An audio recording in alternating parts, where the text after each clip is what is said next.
മുട്ടുവേദന മൂലം കഷ്ടപ്പെടുന്ന ഒത്തിരി പേരുണ്ട് നമ്മുടെ ഇടയിൽ. വേദന സംഹാരികളെ ആശ്രയിച്ചാണ് പലരും നടക്കുന്നതും ഉറങ്ങുന്നതും ഒക്കെ. വേദന സംഹാരികളുടെ ദീർഘനാളത്തെ ഉപയോഗം അസിഡിറ്റിയും അൾസറും മാത്രമല്ല, ആസ്മയുള്ളവർക്ക് അത് കൂടാനും അലർജിക്കും ഹൃദ്രോഗത്തിനും ഹാർട്ട് അറ്റാക്കിനും ക്യാൻസറിനും ഒക്കെ കാരണമാകാം. കാൽമുട്ടിൻ്റെ തേയ്മാനം കൂടിയാൽ പിന്നെ മുട്ടുമാറ്റിവയ്ക്കൽ ശസ്ത്രക്രിയ മാത്രമാണ് പരിഹാരം. അടുത്ത കാലത്തായി മുട്ടുമാറ്റിവയ്ക്കൽ ശസ്ത്രക്രിയകളുടെ എണ്ണം കൂടി വരികയാണ്. ലക്ഷങ്ങൾ ചിലവ് വരുന്ന മേജർ ഓപ്പറേഷൻ ആണെങ്കിലും ഇൻഷുറൻസ് കിട്ടുന്നതിനാൽ പണച്ചിലവ് മിക്കവർക്കും പ്രശ്നമാകാറില്ല.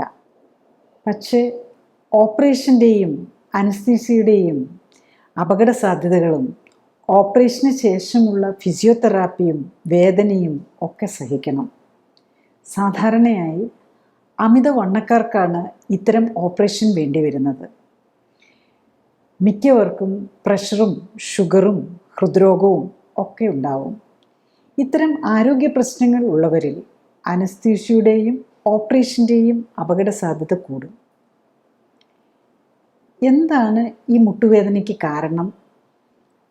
Osteo arthritis, rheumatoid arthritis, psoriatic arthritis തുടങ്ങി പലതരം രോഗങ്ങൾ മൂലം മുട്ടുവേദന ഉണ്ടാകാം. ഇതിൽ ഓസ്റ്റിയോ ആർത്രൈറ്റിസ് രോഗികൾക്കാണ് സാധാരണയായി മുട്ടുമാറ്റിവയ്ക്കൽ ഓപ്പറേഷൻ ചെയ്യുന്നത്. ഒട്ടുമിക്ക മുട്ടുവേദന രോഗികളും അമിതവണ്ണമുള്ളവരാണ്.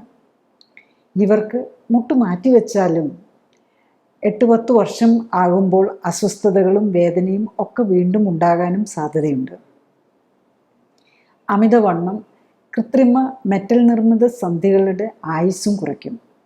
അമിതഭാരം താങ്ങേണ്ടി വരുന്നതും ശരീരത്തിലെ അമിത കൊഴുപ്പുണ്ടാക്കുന്ന നീർക്കെട്ടുമാണ് ഓസ്റ്റിയോ ആർത്രൈറ്റിസ് മൂലമുള്ള മുട്ടുവേദനയുടെ അടിസ്ഥാന കാരണം. ഇത് ഒരു ജീവിതശൈലി രോഗമാണ്. അമിതവണ്ണമുള്ളവർ വ്യായാമം ചെയ്ത് തൂക്കം കുറയ്ക്കാനുള്ള ശ്രമത്തിൽ നടക്കുകയോ ഓടുകയോ ഒക്കെ ചെയ്യാൻ ശ്രമിക്കുന്നതോടെ കാർട്ടിലേജിൻ്റെ തേയ്മാനം കൂടി വേദനയും നീർക്കെട്ടും കൂടുന്നു. മരുന്നും ഓപ്പറേഷനും ഇല്ലാതെ ഇത്തരം സന്ധി രോഗങ്ങൾ എങ്ങനെ മാറ്റാമെന്ന് നോക്കാം. ഒരു ടിപ്പിക്കൽ ഓസ്റ്റിയോ ആർത്രൈറ്റിസ് രോഗിയുടെ പ്രശ്നം എന്തെന്ന് നോക്കാം.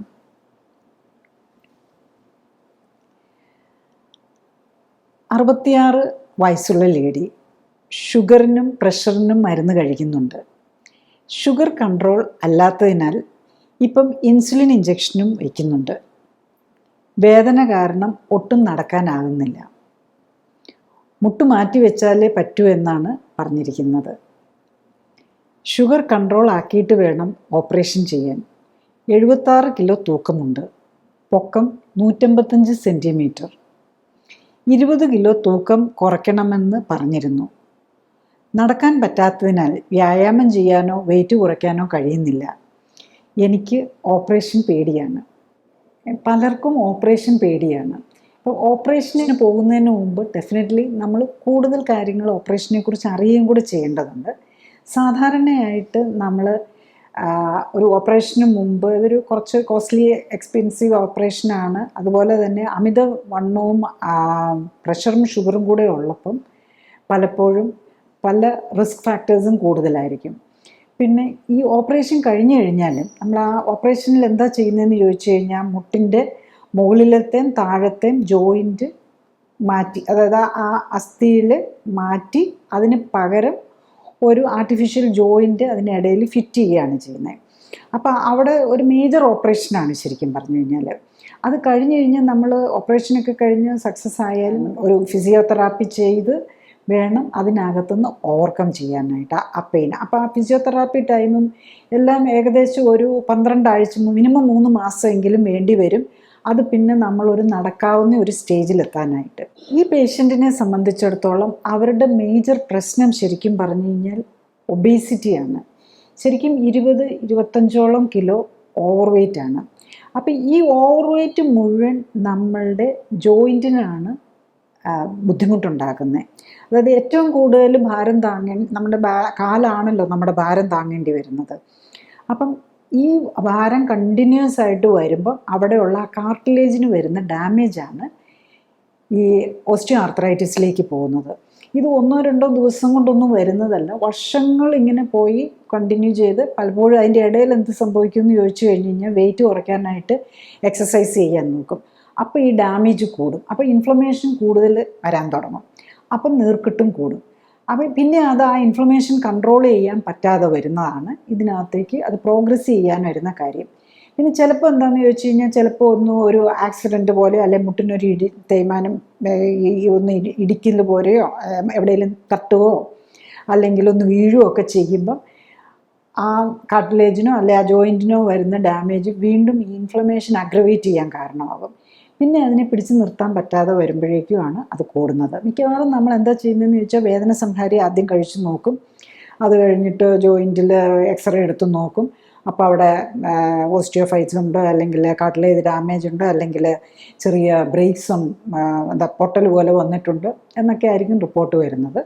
പിന്നെ നിവൃത്തിയില്ലാതെ വരുമ്പോഴേക്കുമാണ് ഓപ്പറേഷനിലേക്ക് പോകുന്നത്. ബേസിക്കലി നമ്മളെല്ലാം മനസ്സിലാക്കേണ്ടത് എന്താണെന്ന് ചോദിച്ചു കഴിഞ്ഞാൽ ഇതിൻ്റെ മെയിൻ കാരണം നമ്മളുടെ വെയിറ്റാണ്. അപ്പോൾ ഈ വെയിറ്റ് കുറയ്ക്കാൻ പറ്റിക്കഴിഞ്ഞ് കഴിഞ്ഞാൽ നമുക്ക് ഈ ജോയിൻറ്റിന് ശരിക്കും നമ്മുടെ ബോഡിക്ക് നന്നായിട്ട് റീജനറേറ്റ് ചെയ്യാനുള്ള കപ്പാസിറ്റി ഉണ്ട്. നമ്മൾ ആർട്ടിഫിഷ്യലായിട്ട് ഫിറ്റ് ചെയ്യുന്ന ജോയിൻറ്റിന് ശരിക്കും പറഞ്ഞാൽ മെറ്റൽ ജോയിൻ്റാണ്, അതിന് റീജനറേഷൻ കപ്പാസിറ്റി ഇല്ല. നമ്മളുടെ ബോഡിക്ക് വളരെയധികം റീജനറേറ്റ് ചെയ്യാനുള്ള, അതായത് നമ്മളുടെ ഡാമേജ് വന്ന കോശങ്ങളെയൊക്കെ മാറ്റി പുതിയതുണ്ടാക്കാനുള്ള പ്രത്യേക കപ്പാസിറ്റി ഉണ്ട്. അത് യൂഷ്വലി നന്നായിട്ട് കറക്റ്റായിട്ടുള്ള ന്യൂട്രീഷനും കറക്റ്റായിട്ടുള്ള എക്സസൈസും ഒക്കെ കൊടുത്തു കഴിഞ്ഞ് കഴിഞ്ഞാൽ അതിന് ഈ ജോയിൻറ്റിന് ചുറ്റുമുള്ള മസിലിന് ബലം കിട്ടുകയും കൂടെ ചെയ്യണം.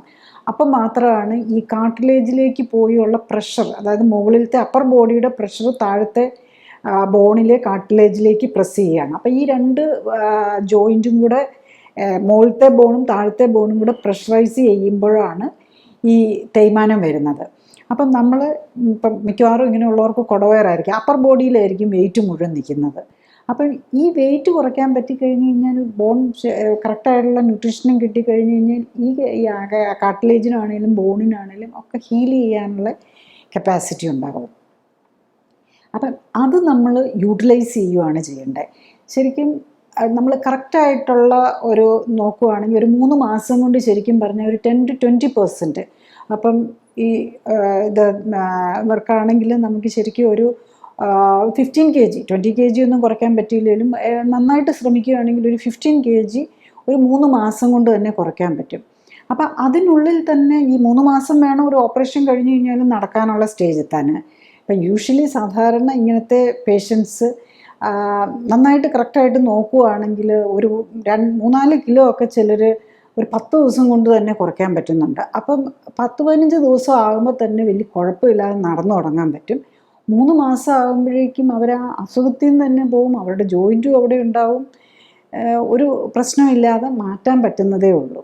ചുരുക്കി പറഞ്ഞാൽ മുട്ടുവേദന അനുഭവിക്കുന്ന എല്ലാവരും ഓർത്തിരിക്കേണ്ട കാര്യം അമിതഭാരം ഉണ്ടാക്കുന്ന തേയ്മാനവും ഒപ്പം ശരീരത്തിൽ അടിഞ്ഞിരിക്കുന്ന അമിത കൊഴുപ്പിൽ നിന്നും ഉണ്ടാകുന്ന ഇൻഫ്ലമേഷനുമാണ് മുട്ടുവേദനയ്ക്കും നീർക്കെട്ടിനും കാർട്ടിലേജ് ഡാമേജിനും ഒക്കെ കാരണം. സ്വയം ജീവിതശൈലി ക്രമീകരണത്തിലൂടെ ദുർമേധസ്സും അമിതഭാരവും കുറയ്ക്കാനാകുന്നില്ല എങ്കിൽ ക്ലിനിക്കൽ സപ്പോർട്ടോടെ ജീവിതശൈലി ക്രമീകരിക്കാനും ദുർമേധസ് മാറ്റാനും ശ്രമിക്കുകയാണ് വേണ്ടത്. വേദന സംഹാരികളും ഇൻഫ്ലമേഷനും നീർക്കെട്ടിനുമായി കഴിക്കുന്ന മറ്റ് മരുന്നുകളും ദീർഘനാൾ കഴിക്കുന്നത് മരുന്നിൻ്റെ പാർശ്വഫലങ്ങൾ മൂലമുള്ള ആരോഗ്യ പ്രശ്നങ്ങൾക്ക് കാരണമാകും. ഉത്തമമായ അളവിൽ പോഷകങ്ങളും വ്യായാമവും നൽകി രക്തയോട്ടം വർദ്ധിപ്പിക്കാനും അമിതഭാരം കുറയ്ക്കാനുമായാൽ മരുന്നും ഓപ്പറേഷനും ഒന്നുമില്ലാതെ മുട്ടുവേദനയിൽ നിന്നും മാത്രമല്ല ഒപ്പമുള്ള പ്രമേഹവും പ്രഷറും പോലുള്ള മറ്റു ജീവിതശൈലി രോഗങ്ങളിൽ നിന്നും അവയ്ക്കായി കഴിക്കുന്ന മരുന്നുകളിൽ നിന്നും കൂടി മോചനം നേടാനാകും. അടുത്തതായി എന്താണ് ക്ലിനിക്കലി സൂപ്പർവൈസ്ഡ് ജീവിതശൈലി ക്രമീകരണം എന്നതാണ്. ക്ലിനിക്കലി സൂപ്പർവൈസ്ഡ് ആൻഡ് സപ്പോർട്ടഡ് ജീവിതശൈലി ക്രമീകരണത്തിൽ ശരീരഘടനയും ശരീരത്തിലെ കൊഴുപ്പിൻ്റെ അളവും കണ്ടെത്തുകയും ഒപ്പം തന്നെ ഉത്തമ ശരീരഘടന എന്തായിരിക്കണം എന്ന് കണ്ടെത്തുകയുമാണ് ആദ്യഘട്ടം. രണ്ടാമതായി രക്തപരിശോധനകൾ നടത്തി ഹൃദയം, രക്തക്കുഴലുകൾ, ലിവർ, കിഡ്നി തുടങ്ങിയ അവയവങ്ങളുടെ ആരോഗ്യസ്ഥിതിയും ഇമ്മ്യൂൺ സ്റ്റാറ്റസും ഹോർമോണുകളുടെയും പോഷകങ്ങളുടെയും ലെവലും മനസ്സിലാക്കാൻ ശ്രമിക്കുകയാണ്. മൂന്നാമതായി, ഉത്തമ ശരീരഘടനയിൽ എത്താനായി വേണ്ട ജീവിതശൈലി ക്രമീകരണങ്ങളാണ്. രോഗിയുടെ പ്രത്യേകതകൾ അനുസരിച്ച് ഉത്തമ പോഷണവും വ്യായാമവും നൽകി ശരീരഘടന ഉത്തമമാക്കാനും നിലനിർത്താനും കഴിഞ്ഞാൽ മാറാരോഗങ്ങളായി കണക്കാക്കപ്പെടുന്ന ആർത്രൈറ്റിസും പ്രമേഹവും പ്രഷറും ഹൃദ്രോഗവും ഓട്ടോ ഇമ്മ്യൂൺ രോഗങ്ങളും പോലുള്ള ഒട്ടുമിക്ക ജീവിതശൈലി രോഗങ്ങളിൽ നിന്നും അവയ്ക്കായി കഴിക്കുന്ന മരുന്നുകളിൽ നിന്നും മോചനം നേടാനാകും. വെബ്സൈറ്റിൽ നിന്നും യൂട്യൂബിൽ നിന്നും ക്ലിനിക്കൽ സപ്പോർട്ടോടെയുള്ള ജീവിതശൈലി ക്രമീകരണത്തെക്കുറിച്ച് കൂടുതൽ അറിയാനാകും. ഡോക്ടറേക്കാൾ അറിവ് നേടാം എന്ന യൂട്യൂബ് സീരീസിലെ വീഡിയോകളും നൂതന സമീപനം എന്ന സീരീസിലെ ആദ്യ വീഡിയോയും നിങ്ങളുടെ രോഗത്തെക്കുറിച്ചുള്ള വീഡിയോയും ചികിത്സ എങ്ങനെയാവണം എന്ന സീരീസിലെ വീഡിയോയും കാണാൻ പ്രത്യേകം ശ്രദ്ധിക്കുക. ഫേസ്ബുക്കിലും യൂട്യൂബിലും എല്ലാ ശനിയാഴ്ചയും 2:30 ലൈവ് എപ്പിസോഡുകളും നിങ്ങളുടെ രോഗവുമായി ബന്ധപ്പെട്ട കഴിഞ്ഞുപോയ എപ്പിസോഡുകളും കാണുന്നതും നല്ലതാണ്. ആരോഗ്യ കാര്യങ്ങളെക്കുറിച്ച് സംസാരിക്കുന്ന വ്യക്തിയുടെ ശാസ്ത്രീയ അടിത്തറ വിലയിരുത്തേണ്ടതുണ്ട്. ഞാൻ ഡോക്ടർ ജോളി തോംസൺ 1981 ബാച്ചിൽ കോട്ടയം മെഡിക്കൽ കോളേജിൽ നിന്നും MBBSഉം തുടർന്ന് തിരുവനന്തപുരം മെഡിക്കൽ കോളേജിൽ നിന്നും MDയും റീപ്രൊഡക്റ്റീവ് മെഡിസിനിലും സർജറിയിലും സ്പെഷ്യൽ ട്രെയിനിങ്ങുകൾക്കും ശേഷം ഗവൺമെൻറ് സർവീസിൽ ചേർന്നു. 97 റിസൈൻ ചെയ്ത ശേഷം എറണാകുളത്ത് തേവരയിൽ ലൈഫ് കെയർ സെൻറ്ററിൽ ജീവിതശൈലി രോഗങ്ങൾക്കും വന്ധ്യതയ്ക്കും ചികിത്സ നൽകുന്നു. ഇതിലൂടെ ലഭിച്ച അറിവ് പ്രയോജനപ്രദമായി എങ്കിൽ ലൈക്ക് ചെയ്യാനും മുട്ടുവേദനയ്ക്കായി മരുന്ന് കഴിക്കുകയോ ഓപ്പറേഷന് തയ്യാറെടുക്കുകയോ ചെയ്യുന്നവർക്ക് ഷെയർ ചെയ്യാനും ഓർമ്മിക്കുക. അഭിപ്രായങ്ങൾ കമൻസിൽ എഴുതി അറിയിക്കുക. Thank you.